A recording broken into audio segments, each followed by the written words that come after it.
Selamat pagi dan salam sejahtera untuk kita semua. Di sini kami dari kelompok 1 akan mempresentasikan hasil dari diskusi kami mengenai materi Implementation and Early Presentation.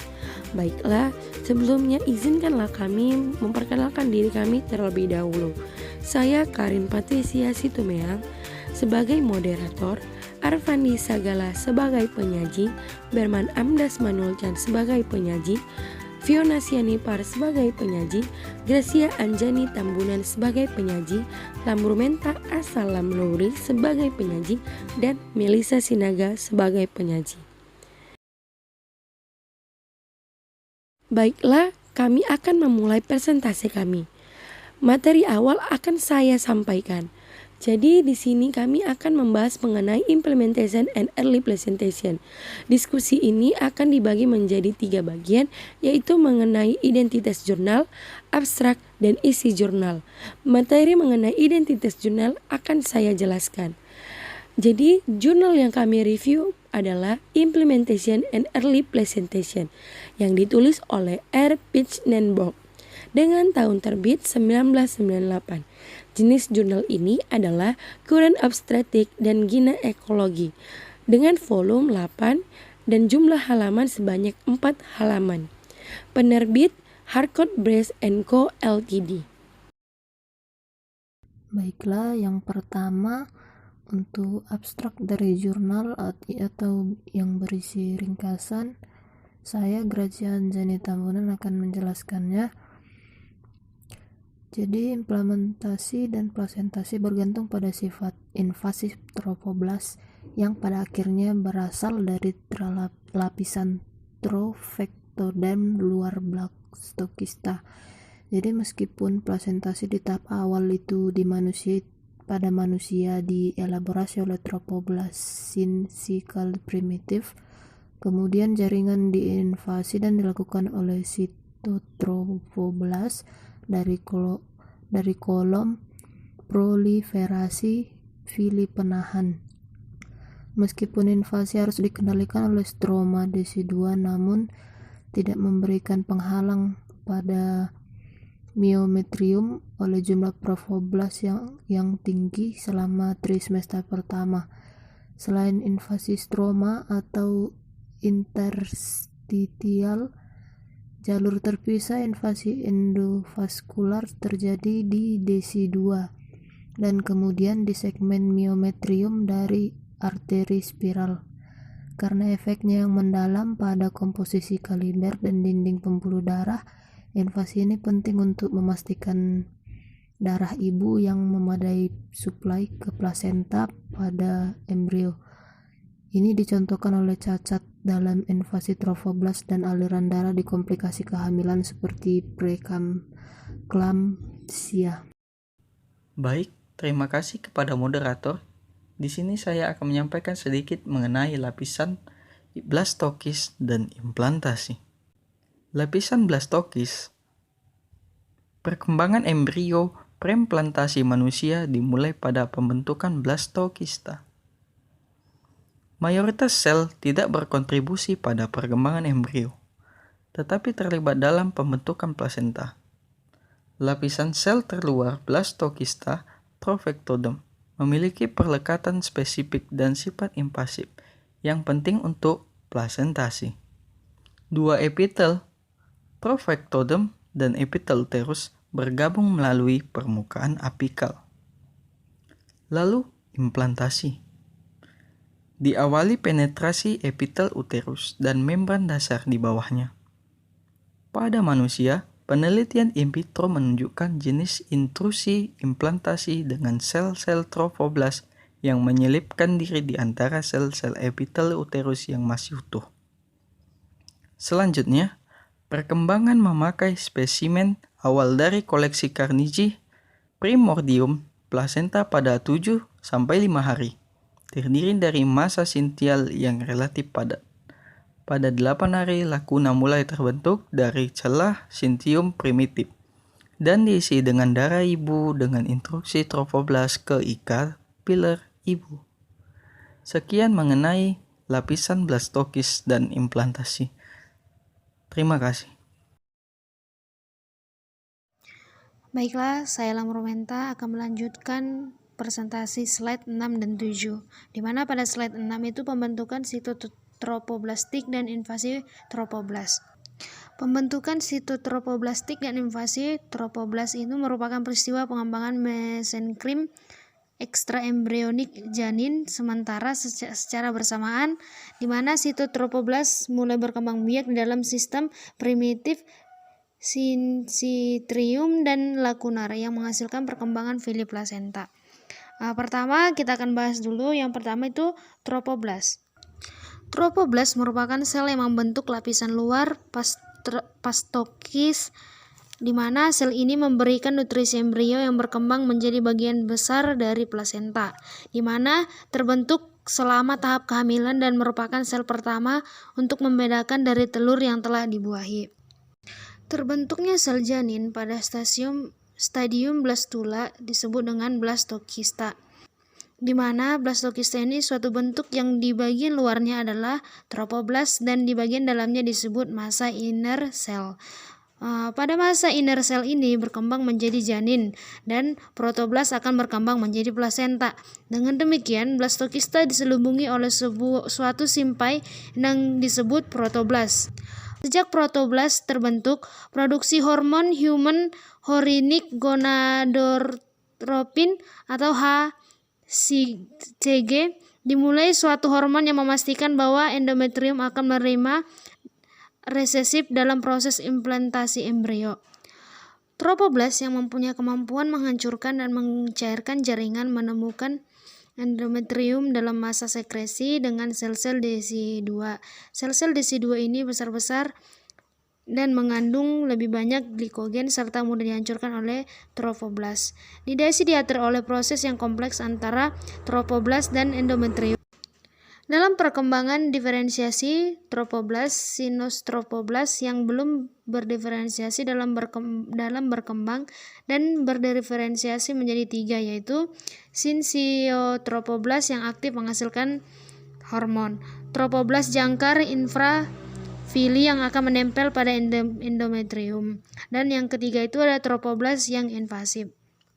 Faktor-faktor pertumbuhan dari ketiga ini spesifik disekresikan oleh sel-sel mesensimal janin yang merangsang proliferasi ovaroproblast dan di atasnya, di mana proliferasi protoblast pada ujung distal fili plasenta mengarah pada pembentukan kolom sel sitotropoblastik yang bergabung di dalam cangkang sitoplastik. Pada beberapa primata non-manusia, cangkang tetap utuh selama seluruh periode kehamilan yang mungkin terkait dengan perbedaan spesifik dalam perilaku invasi protoblast.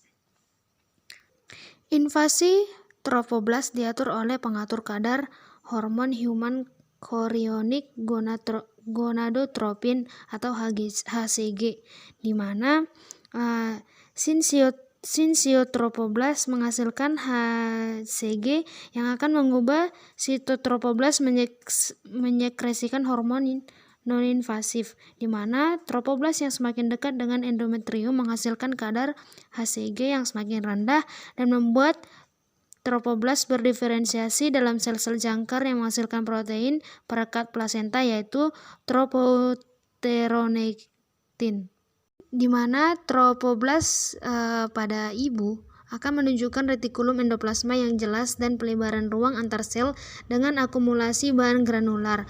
Lebih dalam ke bawah, endapan perisekuler ini akan bergabung ke dalam fibrinoid dari lapisan nitabuk. Keterkaitan dan perilaku invasi sel tergantung pada adanya molekul adhesi yang sesuai di permukaannya, pola integrin yang berubah memicu perilaku migrasi dan invasi dari sitotropoblast tadi. Mengapa harus terbentuk sitotropoblast dan syncytiotropoblast? Itu alasannya adalah di mana embrio selalu terpisah dari darah dan jaringan ibu oleh suatu lapisan, yaitu lapisan sitotropoblast di sisi bagian dalam dan syncytiotropoblast di sisi bagian luar. Kondisi ini kritis tidak hanya untuk pertukaran nutrisi, tetapi juga untuk melindungi janin yang bertumbuh dan berkembang dari serangan imunologik maternal. Baiklah, kita masuk ke slide ke-7, di mana Pada beberapa primata non-manusia, cangkang tetap utuh selama seluruh periode kehamilan, yang mungkin terkait dengan perbedaan spesifik spesies dalam perilaku invasi protoblast. Jadi, pada slide ke-7 ini kita lihat pada gambar pertama di mana kasus plasenta babon, hewan babon dengan pewarnaan imunohistokimia untuk sitokeratin sebagai penanda trofoblast yang menunjukkan ada cangkang sitotrophoblastik dan arteri spiral yang diserang oleh trofoblast. Yang perhatikan immunostaining di kelenjar endometriumnya. Pada gambar 2, basal plate manusia dengan immunostaining untuk sitokeratin menunjukkan villi placenta dan desi2 superficial yang berisi protoblast invasi ekstravilli, di mana kulit sitotrophoblastik asli telah hilang. Sekian dari saya, terima kasih. Terima kasih kepada moderator yang telah mempersilahkan saya untuk menjelaskan materi yang saya akan bawakan, yaitu mengenai desidualisasi. Desidualisasi merupakan proses yang menghasilkan perubahan signifikan pada sel endometrium dalam persiapan selama kehamilan, yang dimana termasuk perubahan morfologis dan fungsionalis menjadi sel stroma endometrium. Jumlah perubahan ini kemudian menghasilkan perubahan endometrium menjadi struktur yang disebut desi2. Pada manusia, desi2 atau endometrium yang khusus dikeluarkan selama fase ketiga kelahiran. Pada manusia, desidualisasi terjadi setelah ovulasi selama siklus menstruasi dan terjadi secara spontan dan akibat dari hormon ibu.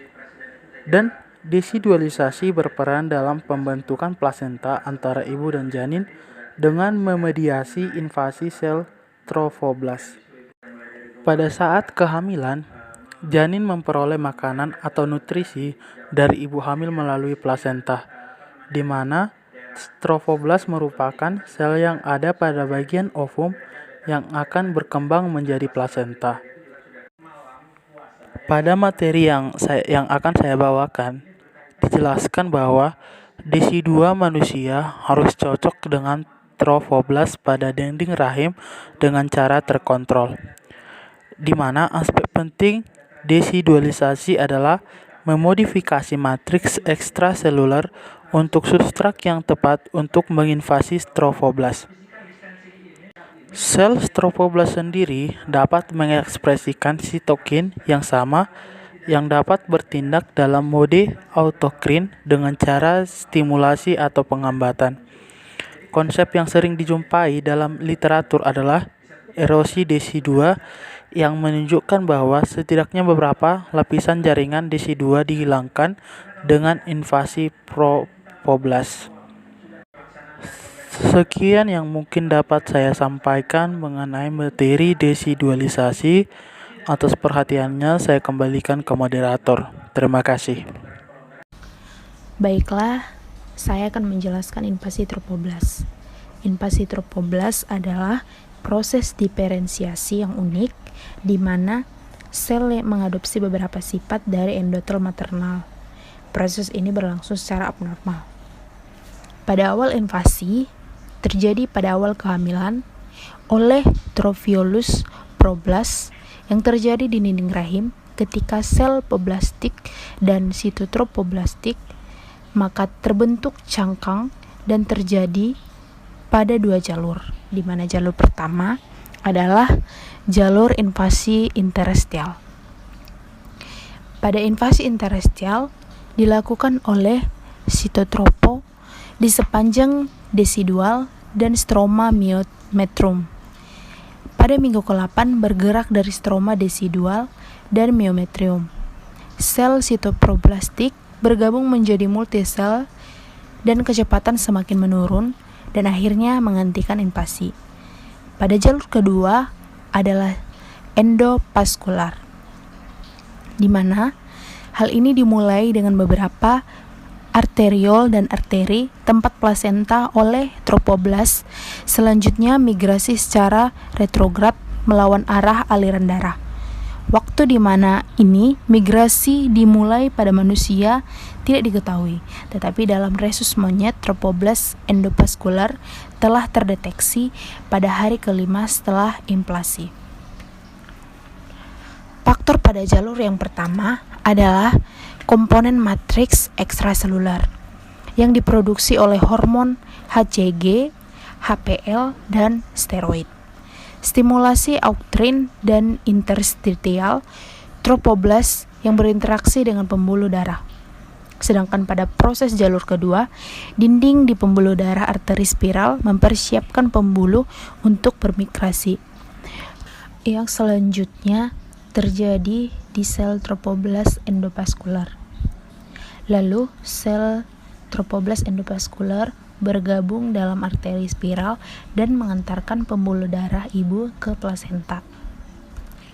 Selanjutnya, berikut ini adalah gambar arteri spiral di lapisan plasenta manusia yang mengandung trofoblast endovaskular yang tertanam di dinding pembuluh darah bagian atas yang dilakukan secara immunostaining dengan hematoksilin dan eosin. Demikianlah yang dapat saya sampaikan. Selanjutnya saya kembalikan kepada moderator. Selanjutnya, saya Fiona Shanipar akan memaparkan materi mengenai sirkulasi darah ibu di ruang intervillus. Plasenta merupakan bagian penting dalam penghubung sirkulasi dan janin. Pada penampang plasenta, tampak amnion, chorion, villi chorialis dan ruang intervilli, decidual plate, dan myometrium. Pertukaran fisiologi yang paling awal antara ibu dan janin adalah pembuluh darah. Pembuluh janin muncul dalam villi plasenta yang berkembang selama beberapa minggu pertama kehamilan, terutama pada 11-15 hari. 4 detak jantung dimulai pada minggu keempat dan pada saat itu jaringan pembuluh darah janin didirikan di dalam villi, yang memungkinkan aliran darah janin melalui plasenta. Endovaskular trofoblast bermigrasi menghambat aliran darah ibu sampai 13-14 minggu. Keseimbangan prostacyclir thromboxane sangat penting dalam pembentukan uteroplasenta aliran darah pada awal kehamilan. Sesuatu yang bergerak selama periode kehamilan ini menyebabkan perubahan dalam hemodinamik plasenta yang melibatkan gelombang endovaskular baru trofoblast bermigrasi. Sehingga kesimpulan dari jurnal ialah implantasi dan plasentasi pada hewan vivipar termasuk mamalia adalah sarana yang memungkinkan pertukaran fisiologis yang optimal antara ibu dan janin yang berkembang. Berbagai modifikasi struktural telah muncul selama evolusi mamalia. Spekulasi di masa lalu bahwa jenis plasentasi hemokrial di mana trofoblast yang mewakili jaringan absorpsi janin pada darah ibu telah berevolusi pada spesies tersebut, di mana perkembangan janin yang cepat memiliki nilai kelangsungan hidup yang tinggi. Seperti pada hewan pengerat. Perilaku invasif adalah fitur printing trofoblast untuk memastikan akses cepat ke sirkulasi ibu. Sementara pada mamalia yang berbeda tingkat pembatasan yang sangat besar terhadap invasi ini dapat menyatakan bahwa manusia adalah salah satu spesies di mana invasi trofoblastnya yang paling menonjol. Fenomena ini telah memberikan kontribusi signifikan atau tidak, itu adalah masalah spekulasi. Sekian pemaparan dari saya kembalikan kepada moderator. Baiklah, sekian presentasi dari kelompok 1. Kami ucapkan terima kasih kepada teman-teman yang telah meluangkan waktu dan perhatiannya untuk mendengarkan penjelasan mengenai materi implementation dan early presentation yang dijelaskan oleh kelompok kami. Sekian dan terima kasih. Selamat pagi.